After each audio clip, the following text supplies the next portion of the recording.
Start. Hello, everyone. Welcome to Webinar Thursday here at DealerOn. We are here to take you on the highway to the conversion zone. To be clear, we are going to take you right on to the conversion zone. So, apologies, I didn't greet you all with Mr. Kenny Loggins playing in the background, but you know how much of a pain in the rear end it can be to share sound on a Zoom call. So, I think you can all hum it in your head without the track playing. My name is Erin Zaborac. I'm your host and the Director of Marketing for DealerOn. I love hosting these webinars. I've gotten to connect with so many of you recently. So, hello to all of you who have been regulars on these sessions, and welcome to anyone who's found us for the first time today. I'm excited today to be joined by Christina Cuatto and Kelli Liddane, both some of the smartest humans I know. Hello, ladies. Welcome. Hello. Hey. All right, perfect. So let me see. A few logistics. I see people continuing to join and settle in. We are recording the training today. We will send you the deck and the recording after the webinar later this afternoon. You should see a Q&A section here in Zoom. I'm going to be hanging out there and responding throughout the webinar. With the content today, I think there's going to be some fantastic notes from all of you and maybe a few questions along the way. So don't hold those till the end.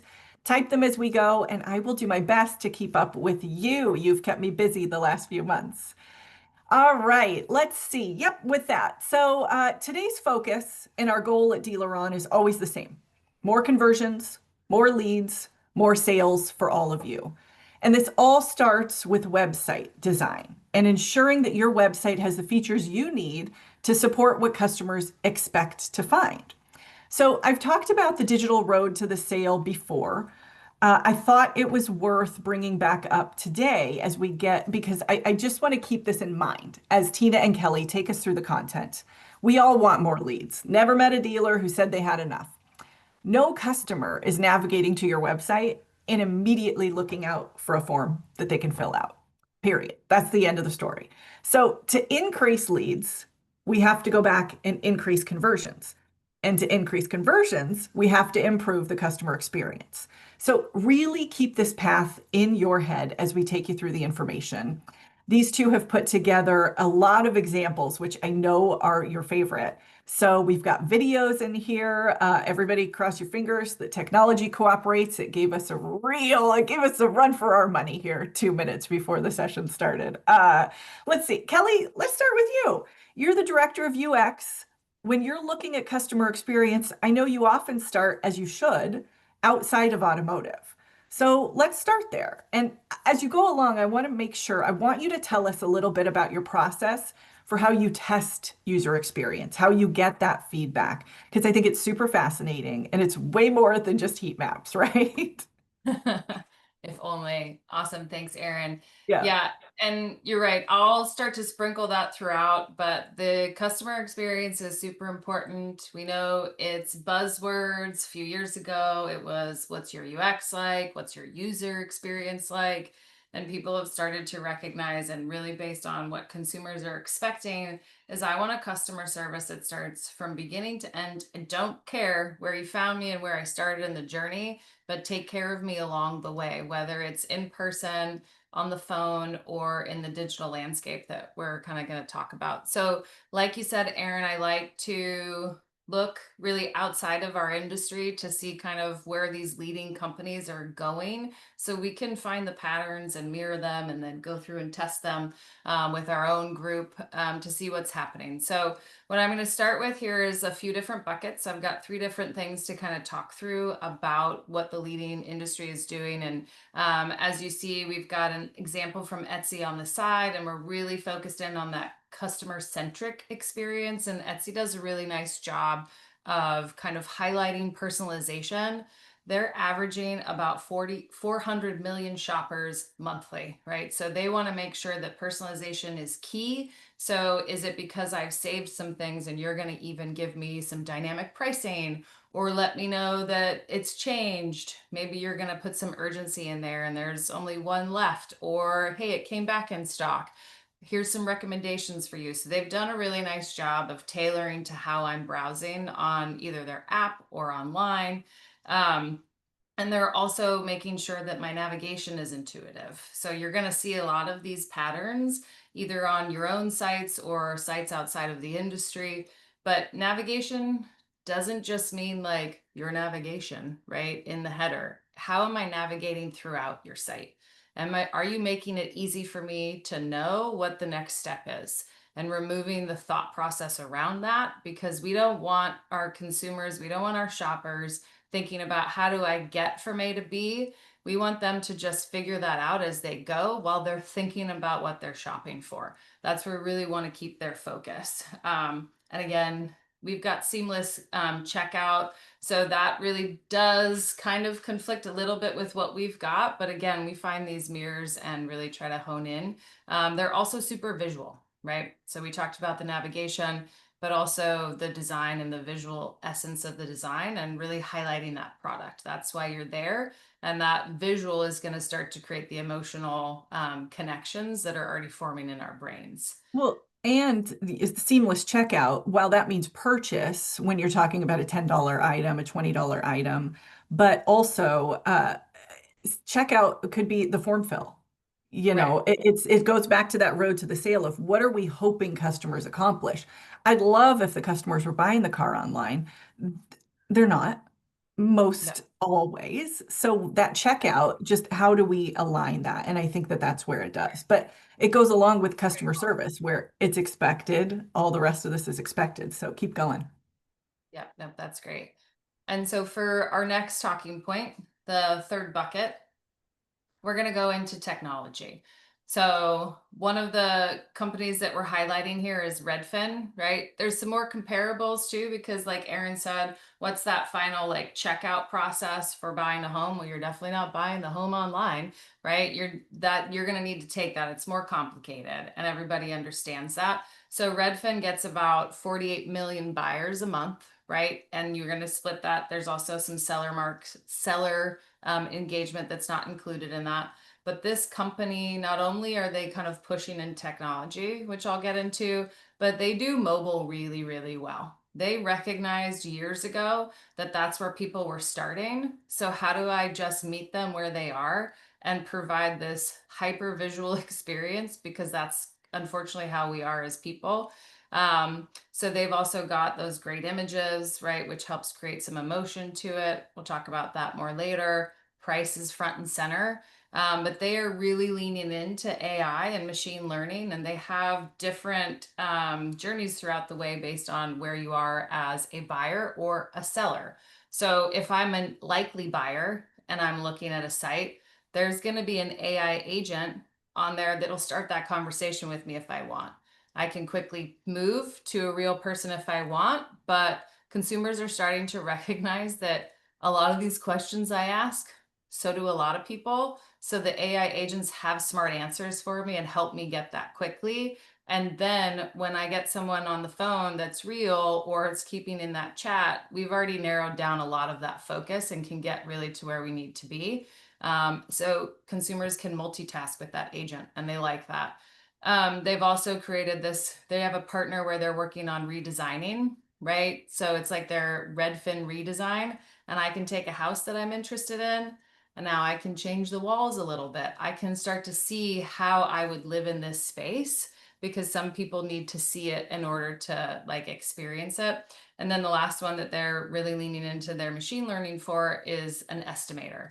So they're figuring out like, okay, based on market trends, your zip code, interest rates, like what do we recommend or think that your house sale price might go for? So it's just these different types of features that they're providing throughout that process that still has that human interaction. But they've understood what their base is and how they use those tools in order to capture that base and keep them there. So that's something that we obviously look at is like, how do we leverage that stuff for the different people that are coming to the site and what their needs are throughout that process. Which is Yeah. another place like Erin mentioned earlier. I'll pin this and then you add better stuff as always. But so when we are thinking about products, we're going to go ahead and test them. Certainly these ones that are kind of changing or a little bit new, we bring in testers in our market, right? We test customers, we're testing people that are actively buying, and we validate these decisions, because just because it's a good idea, maybe it's not right. And we want to make sure we know that before we invest heavily into the technology. Go ahead, Erin. Sorry. No, I'm mesmerized by the video. 10 out of 10. I'm getting it working. Tina's got great internet service. She's driving the deck. But it's interesting because it's just a reminder, if we're browsing these sites, even if you're not shopping for a house, I know you're looking on Redfin every once in a while. But how gorgeous the photos are, and just I think looking at it from the lens of comparing it to a dealer site, and look, okay, look, they've got the price highlighted, scroll down, they've got the icons with the important information. And, Clark says, and I'm going to pin his note too, because he's getting ahead of us a little bit. But this example, other platforms are powering things like inline ads, and where does that fit in on, our DealerOn websites, which we've got a whole section on SRPs. So Clark, you're going to stick with me. And the importance of photos, a large photo here, making sure that I can scroll and I can see. So this is the lens I wanted everybody to look at, is make sure you find those elements and see how they compare and how are we doing and how can we improve. So Yeah, keep Kelli, I going. think this is a great example that you're showing with Redfin, and a lot of takeaways on not only our DealerOn website, but also other websites in the industry too. I think one thing that stood out to me was to be able to save, and like save for later, right? That is something that customers are expecting. And that's really prominent within this Redfin example. Yeah, I love Redfin. It's my I'm a favorite. Zillow girl, Zillow gone Oh wild too. yeah. They both But say my again, like house. that's what But I love Redfin does about have the better app. yeah.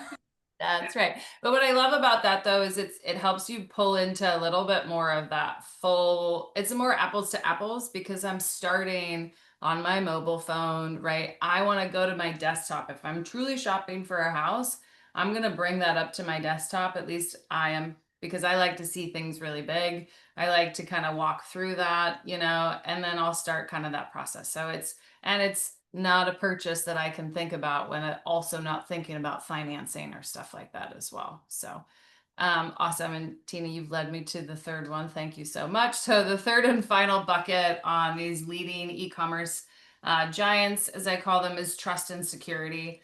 And I would not be doing anybody any favors if I didn't bring in Amazon, right? And I know everyone's got feels about Amazon, but Amazon is averaging 2.8 billion monthly shoppers.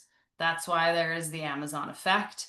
And that's why we talk about Amazon, because that is a experience that people are familiar with. Certainly people that are coming to any of your dealership websites, they've been to Amazon.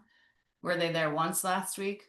Were they multiple times? Did they purchase once? Did they purchase multiple times? So it is the thing that I think is really important. And Christina and I were talking about this, is that familiarity. So if you create something that feels familiar to me and I intuitively know where to go, what's happening in the back of my brain is I'm starting to trust you. And I don't even know that I am.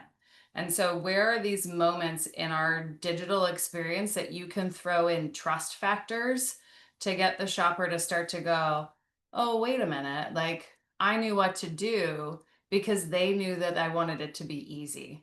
So if that's how they're prioritizing their digital landscape, then this is somebody that I'm really starting to have some confidence in. Transparency goes a long way, right? Show me the price, make that obvious to me. Are there reviews so I can read what other people are saying about it? We have cybersecurity here and site performance. Again, right, I'm not putting my credit card here. It's really unlikely that that's ever going to happen, or at least right now. But for site performance, that's super important. We know that's been something in our industry that's a conversation, and consumers and people that are online or on their mobile device are smart enough at this point to know that there's an expectation around your site performance. And so they are going to judge you based on how well your site is performing. So being with a vendor that makes that a priority and as it constantly evolves just provides that extra trust when the consumer comes to your site, because they're not shopping as often as they are for Amazon, but that's their expectation. That's what they're familiar with. So making sure that you're prioritizing that as well. And then obviously that product quality that we talked about before. I'm gonna pause in case any of my amazing counterparts. No, have you're things- doing great. I'm just chatting it up with my friends. You keep going. I'll let you know All when right, I'll let keep you know when chatting we with have us. something for you. Thanks, Tina. So, okay, great. Awesome. You told me about things that are related, but not directly related so much. So let's talk about the car buying stages. So we've broken it into about 6, right? And as you kind of think through these, they're complex, right? So I'm going to pull out a few of them and dive into the complexities. Really, what's the shopper thinking? Where are they going? And also some business touch points. So let's start with number 1, which is what we're calling like the awareness phase. So I think it's time for me to get a new car. There's a lot that goes behind that. Is it because maybe I need to downsize because my kids are gone? I have kids. I need to increase. I'm taking them to football with all of their, 3 of their buddies on the team.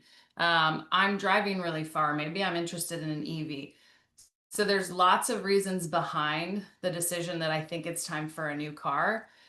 So what they're starting to do is they're going to be casually browsing, right? They're going to be looking at videos, reading reviews, just consuming lots of different content.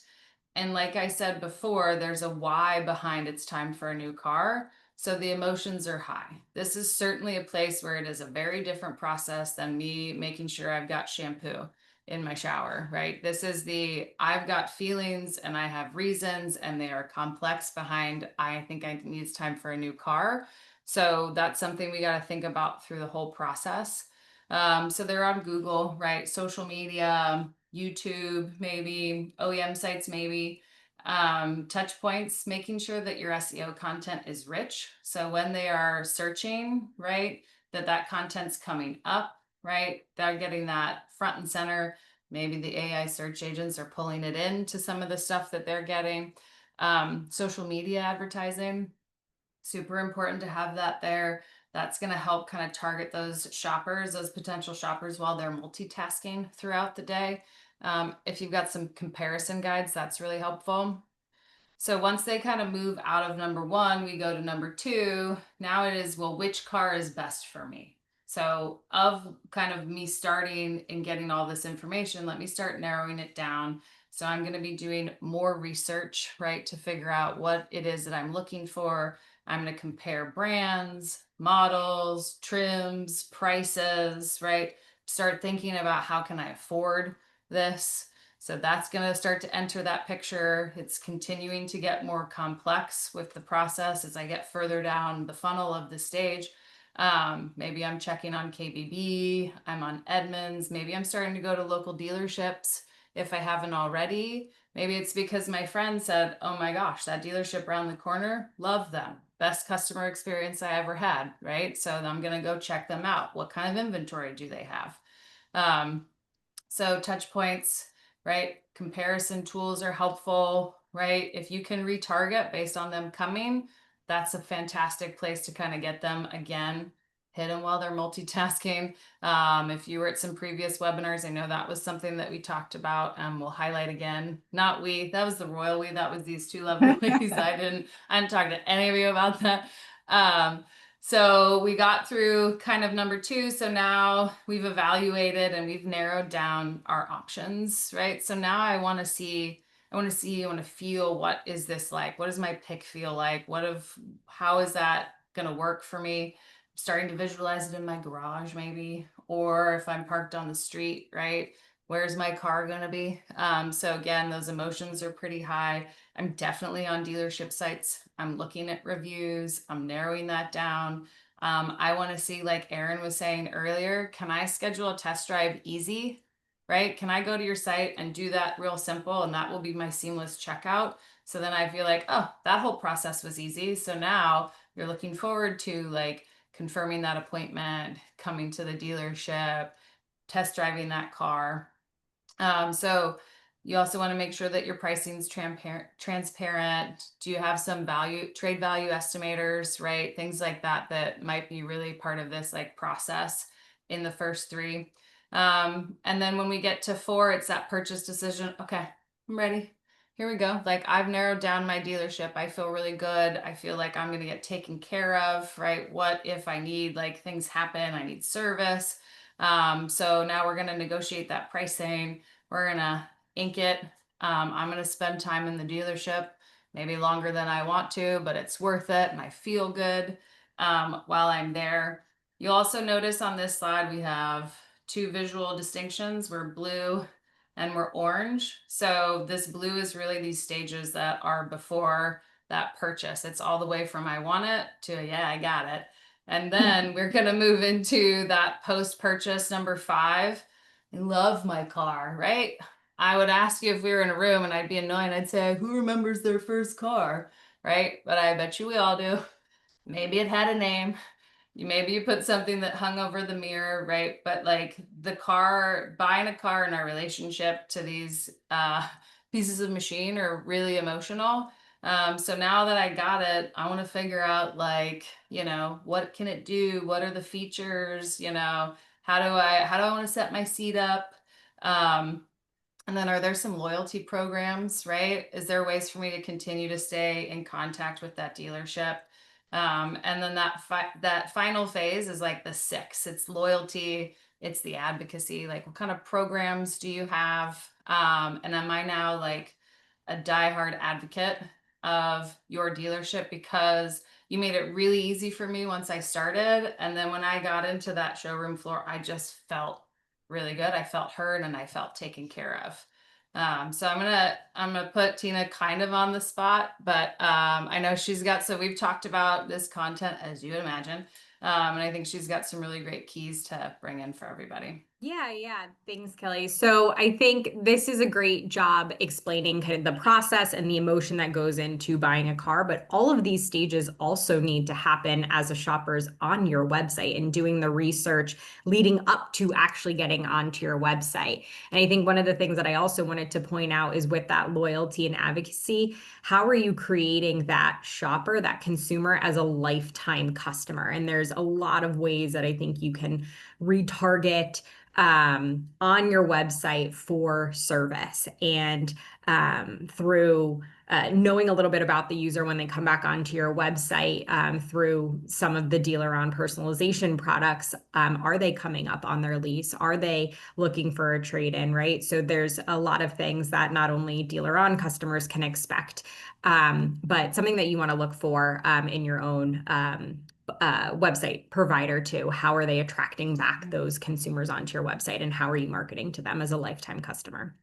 So funny you mentioned that, and I'm going to let you navigate to the next slide because I think it just reiterates, we're looking at big picture, everyday purchase versus automotive. But question for you. So Maggie put in for personalization of the site, should it happen? We know it needs to happen on the inventory pages, right? But what about the homepage? I know my feelings are that, and we have a stat in here, I think that the majority of customers don't even see your homepage.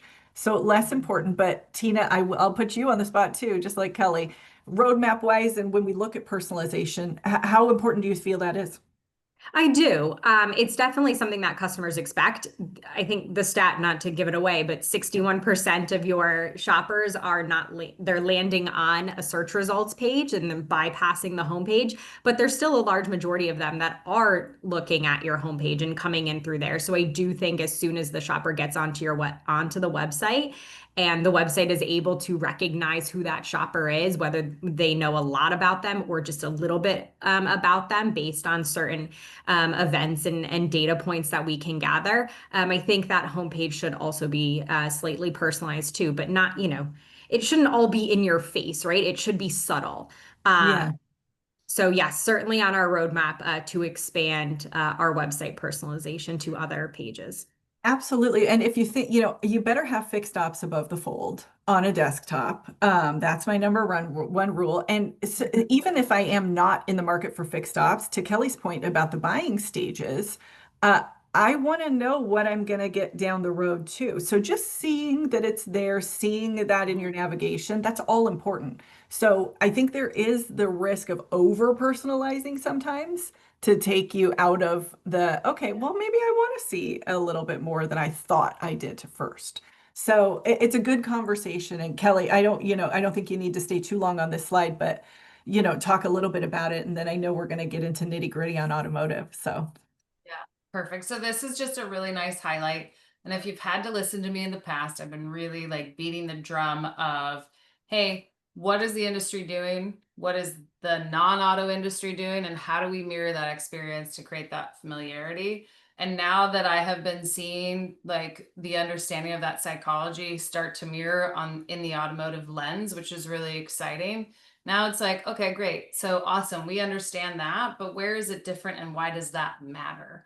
Right. So this is just a really quick high level, these typical online purchases. This is like personal care, right? Do I need, stuff for my kitchen, right? Am I getting groceries, pet food, pet supply? Like that's it versus that car purchase. So just time is way different, right? So I'm not going to have my decision complexity is super low when I'm buying pet food that I already know my pet likes versus, am I in the market for, am I shopping for, I didn't say that really well, for, an EV or not? Why? Completely different conversation. $20. It's not going to bother me. I'm going to spend $20, even though I'm going to go $20. It used to be, that's how old I am. But when I'm like looking at how much money am I actually going to spend on a car? So the value is certainly a difference. Touch points are different, right? If I'm just getting something for my pet, I'm not talking to anybody. I'm going to go to Amazon, right? So there's no conversation. I don't need to feel more like, I don't need those touch points. I don't need to feel all that personalization, right? And emotion, right?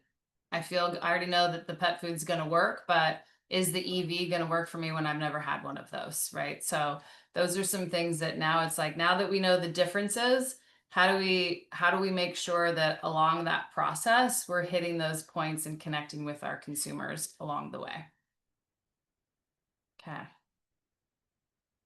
All right. So here is a repeat for those of you that have come before. And like I said, Erin and Tina have really highlighted this, but I like patterns, I like data. So to understand where people are at really helps kind of us figure out where to go, whether it's us as, DealerOn or for you in your space and really helping to guide that conversation together. But 76% of shoppers want it to be convenient. I am busy. Like, let's take me, for example, I got 2 kids, they're in sports. We are going all the time, right? I coach in the evening. So like, if I'm interested for something, like, yeah, go ahead, like make it easy for me. I don't want to overthink it. What I want to think about is, am I interested in this particular purchase versus how do I get around? How do I answer my questions? So put everything there that I want. Don't make me second guess. Some great things is if you're doing filters, we'll talk about those later, like connect the feelings instead of just the facts of it. I want to fill out less forms because I fill out forms and I know what it should be. 81% are looking for a frictionless cross-device experience. What does that mean? When I start here and I end here, I want to feel like I know where I'm going.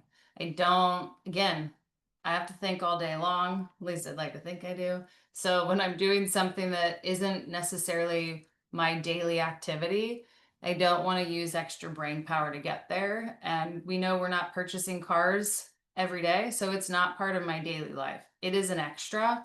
And because of that, it's important that you make it easy for me when I'm doing it, because then I'm going to trust what's happening. And then 70% are multitasking while they're shopping. So that's why, like, it used to be, oh, you're retargeting me. That's creepy. I don't like that. Now it is great. Awesome. I didn't even have to think. I got to look.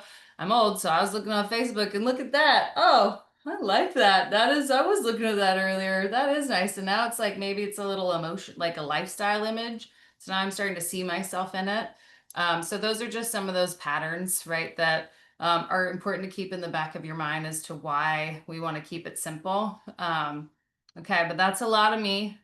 So now we're gonna kick it over to Tina. She's gonna take over with some smart stuff and start you off with some expectations. No, Thanks, I love Kelli. it. I love it. And as you do, my friend Elijah, hello, Elijah, nice to see you. So I'm going to put this note in your head. So as you're going, you'll answer it here in the next few slides. We're less forms, we're saying, less forms in your face, which feels counterproductive to converting and getting leads, which is why we're here, of course.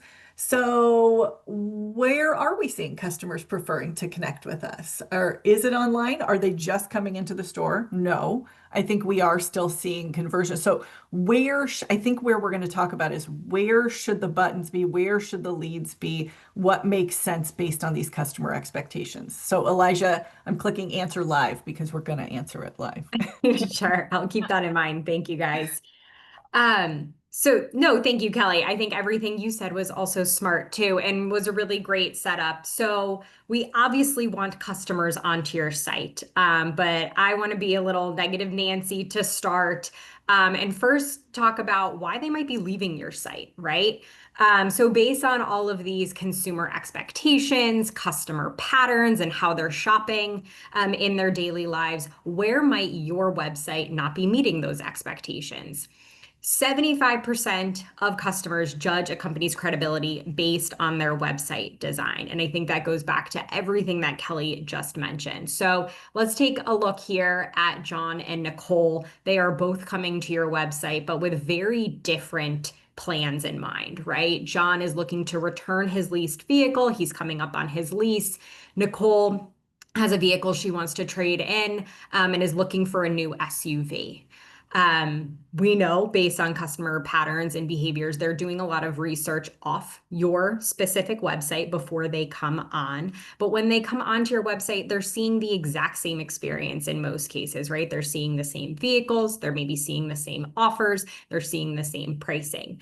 And that isn't really meeting their expectation in most cases based on how they're coming onto their Amazon account, onto their Hulu account, how they're coming in maybe to Etsy, right? They're expecting to see things that resonate with them. Let's break this down a little bit further, getting it specific onto your website and some of those areas and reasons why they might be leaving your site. So website usability, I think Kelli has said previously that a cluttered or overwhelming user experience, UI, navigation, there's no visual hierarchy. You're not optimized for mobile. I think we all know that over 70% of your customers are on their mobile device shopping, at least starting there. So how easy is it to navigate around? Are you showing them exactly what they want? And I think I saw another question pop up, and I'm sure Erin answered that, but wanted to address live as well. If you're a DealerOn customer, you have a ton of different customization options in order to optimize your mobile experience, particularly around the SRP as well, being able to hide and show certain features, being able to make that vehicle card as succinct as possible as shoppers are browsing on that search results page. So creating that very focused and uncluttered navigation experience. Another thing, your site performance. I think that is one thing that I hear about all the time. My site is slow. My core web vitals are in the negative, right? What can we do? People will notice that, right? When your site is a little bit too slow to load, when things maybe appear broken, they're going to bounce. They're going to go find another site. They know I'm in the technology industry, and if I go to a website and it's too slow, I'm not going to stay on there. So your shoppers, whether they're in tech or not, are also feeling this too. Yeah, and my hot tip for this slide, I probably interrupted you, but that's what I do, is use this slide for your internet lead follow-up too. Because when you get the leads, you've got to respond. Why are customers not responding? It could be these same reasons. So as you're writing follow-up templates, make sure you're answering these questions or solving for these problems in your follow-up. I'm a BDC manager at heart, so I have to go back to it. So keep going. Lack of transparent pricing. Maybe you have hidden fees. It's vague. You're not showing total cost. I know that there's a lot of states that are requiring to show line item by line item, so this might not impact you as much, but it is something, right? Overall, I think the car industry gets a very bad rap of not being transparent with pricing. What can you do to combat that when customers are coming onto your site? Lack of trust signals as well. If you're not showing reviews or ratings or showing me the Carfax, things that make me want to trust you at the dealership and trust the vehicle that you're selling me. You can do this digitally as well. Unclear or incomplete vehicle details. Obviously, this is a large purchase. Shoppers are doing a ton of research and want to see the details. So what are you including in your dealer comments on the VDP as an example? Is your warranty information clear? Maybe you're missing mileage on used vehicles, all things that you should look at to focus to make sure that you're prioritizing them on your vehicle merchandising pages. Are you focused on lead capture too early? And I know this might be a little bit controversial, especially in the sense that we are trying to drive you to the conversion zone and get more leads to convert. But there is a balance, right? Are you price gating?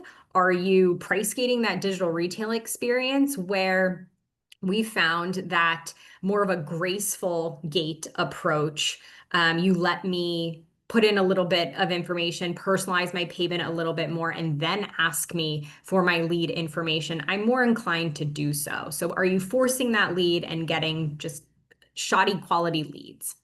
We're really in the sense of, yes, getting you leads, but getting you quality leads to follow up on. Not personalized. I think we've beat that drum a lot. And no clear next steps. Again, are there too many calls to actions? Do I not know where to go? Do you want me to value my trade? Do you want me to contact you? Do you want me to apply for financing? I think too many calls to action is just overwhelming. Make it easy for me to get to the next step. So I think I've sprinkled in a little bit of these problems and solutions, but just to kind of go through again, missing price, make sure that you're showing all of those prices that you need to show, savings as well.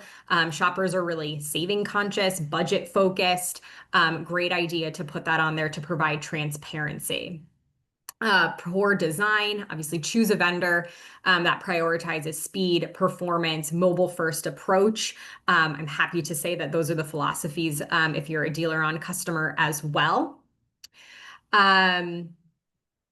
Unclear CTAs I'm going to focus on too, right? Use conversion focused terminology like start purchase, personalize my payment, get pre-approved, as opposed to get e-price. I know Erin has feelings on that verbiage. I have feelings. Get e-price. Come on, everyone. It's 2025. Unless you're going to give an e-price, I better not see it on your website. That's my feeling. And I'll step down from the soapbox now.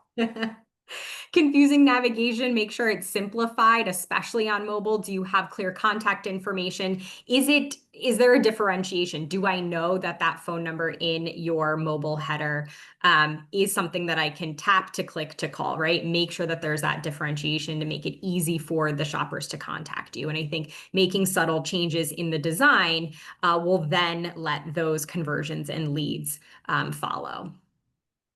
Technical Awesome. verbiage or jargon, use customer-friendly language, right? We are in the car industry here, automotive and tech, so we are very jargon-focused. But a lot of the customers that are coming to your site are not. So if you are a DealerOn customer, there are ways within our filters where you can have more generic type of verbiage rather than maybe showing a drivetrain of 4x4 part-time selectable engagement. It's four-wheel drive. Show me that. That's a great example. That's a perfect example, Tina. All right. So we got about 20 minutes left. We're doing fantastic on time. This is the section everybody come back to. If you're multitasking in the store, which we proved that about 70% of you most likely are based on that earlier stat, here's the actionable stuff. This is going to be your homework to make sure you're reviewing. And DealerOn customers, yes, you have your CSM, you have your customer success manager. Many of them are listening today. Hello, team. Get ready. to be working with your team if they're not already optimizing these things, which I know many of you are. So we're going to start in the SRP, which is where 61% of your shoppers are, right, Tina? Yes, yes, we did already say that. And it is true. A lot of people are bypassing the homepage and they're coming right to your search results page. That is where you are driving traffic, right? From your digital advertising and from off platform. So photos, I think on your search results page, making sure that you have clear dealer photos. We've said this in webinars in the past, but DealerOn customers, you can actually scroll through multiple up to 10 photos on your SRP, which is great because customers are scrolling through and they're browsing and they want to see more of that vehicle. Declutter, talked about this in the past, but maybe you want to move some of those non-VIN CTAs like get pre-approved and your trade-in. I saw in the chat too, maybe some F&I information into those advertising areas. And DealerOn customers, as well as a lot in the industry, you have the ability to have inline advertising through our Signals product. More to come for non-Signals customers too, but right now we do have advertising available within the SRP cards. So it's a very familiar experience.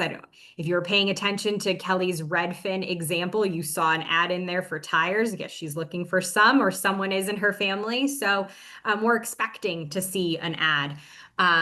So great place to kind of take down the number of CTAs that I see a lot on dealer websites and move some of that content into specific areas. Filter options, Kelli alluded to this earlier, but consider filters that reflect buyer psychology, just not only the specifications, right? They're coming to shop for specific features, but they also might want to shop by safety ratings and awards and savings, right? Savings or budget purchasing is also an emotional factor too. So making sure that some of these are available to you. Absolutely. The declutter white space can be your friend. Kelli taught me that. I used to, I know you're so proud because I used to, it's too much white space. It feels empty. Let me shove a bunch of icons in there, or let me get those third-party tools. No, it's okay. A clean experience is often preferred. Aren't you proud, Kelli? Absolutely. The jargon is like, oh, I just lost it in my head because it's not worth it. Cognitive overload. That's the jargon, because our brains are just trying to process everything they see. So when you give them white space, it's like taking a breath.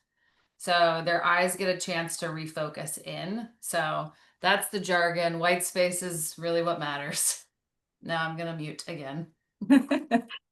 Another piece here on your search results page for merchandising, obviously personalization. It is more than just specific advertising. It is within vehicle recommendations, offers and coupons. And again, familiar patterns to increase engagement. I think all of the examples that Kelli showed outside of auto, there's the ability to track price or watch a price, to compare vehicles, like and heart to save later. So a lot of these you will see across the DealerOn platform and other platforms in our industry as well. And customers expect that and engage with them. Awesome. We have had so much conversation about SRP, a lot of conversation about inline ads, personalization. Kelli's an athlete, so she's always got a picture of tennis shoes in there. CarMax, that they've got it there. But yes, this is DealerOn website. Fantastic place. You mentioned a few of them. I'm stealing your thunder, I know. Trade-in, pre-qual. Somebody did say F&I products. Fantastic. Great suggestion. Yeah, love it. What else you got? You can use this space for whatever you'd like, honestly. I'd love to start talking about the do's and don'ts. So Kelli, you want to just simplify it for us? Yeah, let's just kind of digest it down. So we've talked about it a lot. Here's a nice little just roll up takeaway, right? So let's start with the don't. It's smaller, which is nice, right? So white space, don't over clutter it. People just want to be able to be led through this process and start to think about this online experience as a conversation, right? So how do I bring them through? I'm not going to say, Well, maybe it's me and I might 5 million things at once before I let Tina talk, right? It's going to go back and forth. What are you looking for? Oh, let me show you that piece of inventory and let's bring it down based on maybe I'm looking for luxury, right? So what are those filters? Just show me what my price is. So I have a little bit more expectation. So now I know what I'm looking at and whether or not that's going to work for me. Those basic filters, we've talked about that a lot, right? Am I looking for sporty? Am I buying something sporty because I don't want my kids to come with me? Requiring too many choices, right? Tina talked about that with the CTAs. So let's just narrow it down and just, okay, you want to schedule a test drive, like I want to see myself in this car. Just make that easy through that process. If there's too many, then I just don't know what to do and I'm having to like reread, overthink things. So think about it from your lens if you were kind of going through this process. Don't show me the inventory that's not there anymore. Some of those do's again, like we talk about a visual first approach, lots and lots and lots of images. This is where you show all those images. There was a stat that I learned years ago that it takes 5 milliseconds for someone to make a visual opinion, which is time it takes to snap your fingers. And they are going to decide to trust you or not trust you if they think there's too much going on and they don't know what they're looking at. So think about like judge a book by its cover. It's a saying that lasted ages because it's true. So clear pricing. I'm starting on my mobile device, so see what that's like. Try that experience out. I know Erin is always a proponent of come to your site and come in as if you're a shopper. Try to remove that lens of I need to get you in every stage and just what do you want? What would your goals be?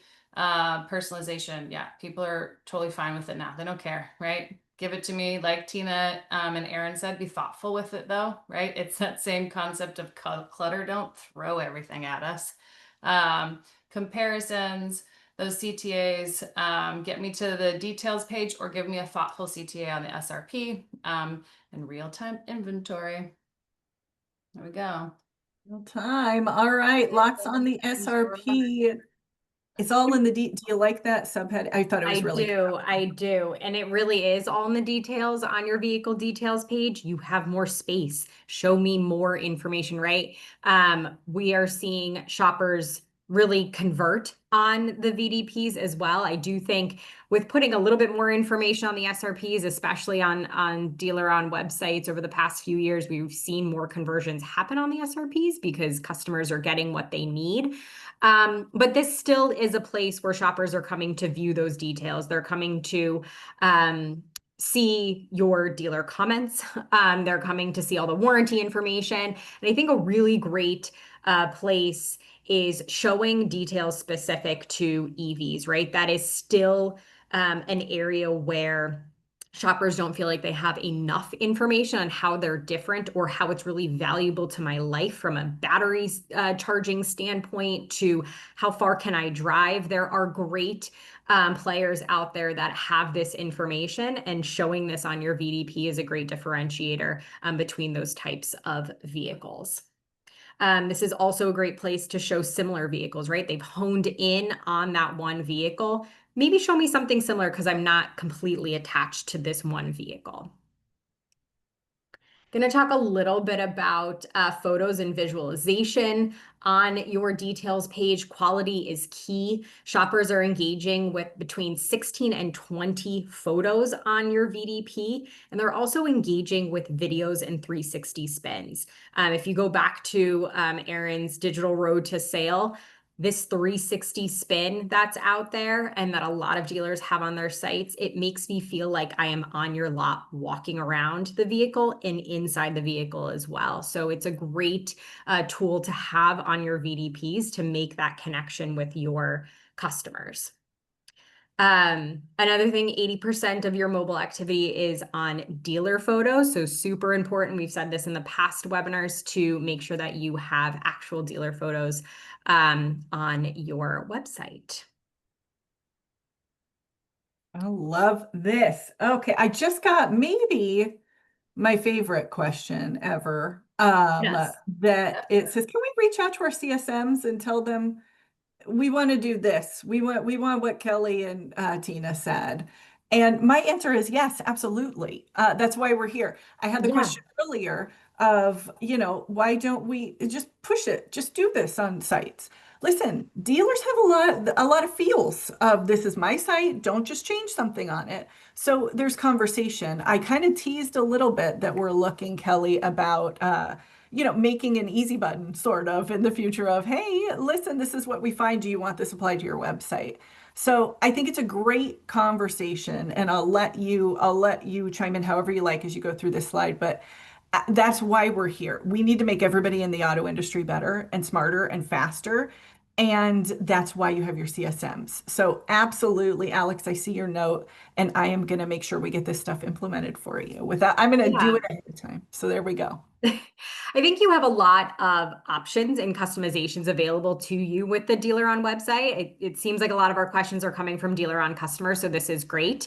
Obviously, I want to keep in mind that there are certain state regulations and OEM regulations for certain things that you need to show, but it's few and far between, right? You can create a difference between your search results page and the information that you show on your VDP. So yes, please reach out because DealerOn clients have a lot of customization and flexibility with our platform. And as Erin pointed out, that's what we're here to show. I know that we're kind of cutting close on time. Just quickly highlighting do's and don'ts here. I think a lot of them are similar to our search results page, but kind of lean more into the details and the photo focus and the visualization focus on our websites. But this is really where you want to bring the shopper to kind of close, to convert, to call, to send in that form if they have not already. Perfect. All right. Yes. No, we're doing great. I think we're going to get through everything. Offers and specials. This is one of my favorite things to talk about. As you know, Tina, I love our Yeah. specials pages, but I love the stat. I love the timing thing. So take us through this. It's such a surprising stat to me, honestly. I mean, when we were putting this together, I knew vehicle merchandising pages and our specials pages are part of that too, right? They look very similar to search results pages. They can show pricing. They have lead forms attached to them. But this is from our DealerOn network data. 71% of shoppers who come to your specials pages are engaging 71% of the time. So they're clicking, they're filtering, they are clicking and engaging with a lead form. All of that type of engagement is what we're talking about. And compare that to SRP and VDP engagement, which is 76%. So they are almost the same amount, percentage-wise of engagement between the pages. But I think these offers and specials are things that are maybe a little bit more forgotten or less to be updated as frequently as maybe your search results and your VDP pages.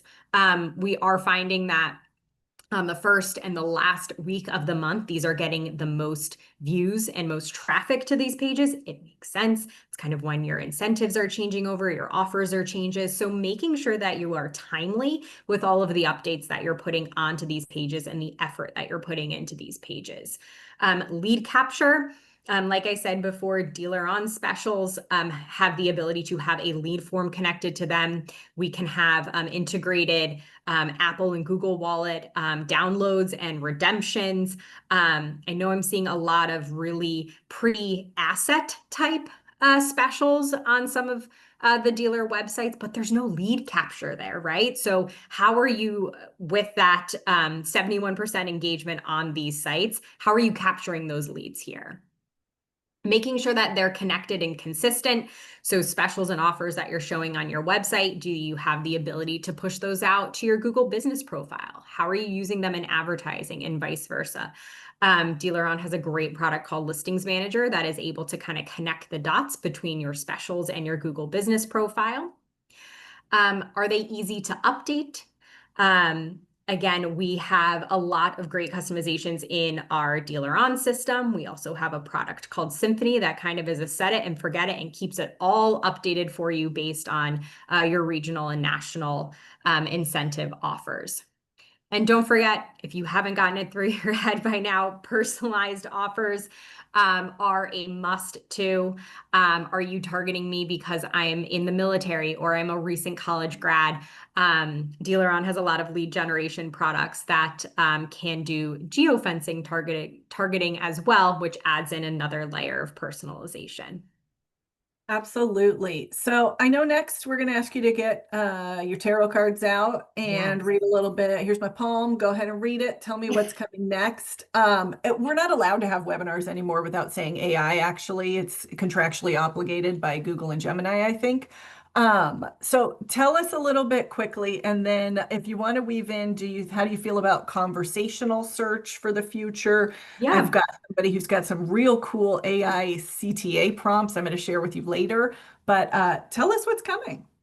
Awesome. So obviously we've just spent a lot of time talking about expectations and customer patterns when it comes to everyday shopping and also the car buying experience too. But we know, and as part of our job, Kelli and I, to sit back and say these behaviors are constantly evolving. Something that we maybe thought 5 years ago when we released our new platform might not hold true today. So AI and search engines are changing customer behaviors. And with my crystal ball, I think, and these might be a little bit no-brainer too, or maybe you're thinking these as well, but shoppers are going to do a lot more research off your website, right? It is easy to compare vehicles within a conversational search engine like ChatGPT or Gemini. It's easy to get information, but I do want to caution, we all know that sometimes it's not as truthful, right? So shoppers are still going to come to your website to get truthful, valuable information that they may feel a little bit uneasy about with some of these search engines where they are today. And they're going to come to your website with a little bit better of an understanding of general pricing. Again, keeping in mind that pricing might be coming from the tier one at that point, and it's not specific to your website. But I think as technology evolves, as the search engines get better too, the shoppers will come to your site with a little bit more information and pricing in mind. So how can your website adopt some of these expectations again and in patterns? Some things that we're thinking of as summarized content, particularly around your VDPs, right? Human, readable, digestible content. That is what consumers are expecting as they're going through and using these AI search engines. I know AI overviews are kind of ruling our life right now with Google searches, and that's what customers are expecting. Erin talks about them all the time. She loves her AI summaries and overviews. Good, bad, and ugly. It's dangerous. Yes. And keep creating an easy way to compare vehicles. And I think there's an intelligent way to do this with AI. Just leaving you with some of my thoughts from a product perspective that AI usage should really be more than just like a chat GPT like experience. AI and machine learning have been around for a very long time. Large language models and all of that is really powering the technology behind your website, or should be, right? So those features like vehicle recommendations, offers, enhanced data analyses. So maybe things that help support your website. All of that really should be using this great AI and machine learning technology that has exploded and that customers are starting to expect and dive into their own daily lives. So we've navigated this winding road on our highway to conversion. It might seem like a little bit of a dirt path that we're going down right now, but we're always here to guide you. Erin, Tina, you want I to have close us taught with you. any more corny? Oh, I've taught you so well with the puns. Thank you so much. Listen, everyone, thank you for the chat today. We do have a few resource slides in here that you will get in your email. Tina, I'll let you whiz right through them. We've talked about lead driver, to lead generation, making sure it's easier for customers to reach you. Some of that behavioral targeting, the geofencing Tina mentioned with personalization. Symphony specials. I'm telling you, if you don't have this, this is what you need. We saw customers are looking for specials that first week of the month when it's the most difficult for you to get specials on your site. So let us help you with that. Signals personalization. Nobody does it better. So here we are. And I will say, I'm going to be in Nashville next month with Tina. Me Kelli, too. next time. I know we are going to be there along with a few other friends here from the DealerOn team. I'm going to be speaking. I do have a discount code if anybody's interested in attending. Hit me up on the email or LinkedIn, and I'll get that for you. Ladies, right on time. Couldn't have asked for better. Thank you so much. And listen, everybody's going to get the recording later today, and we will see you soon. Thank you so much. Thank you.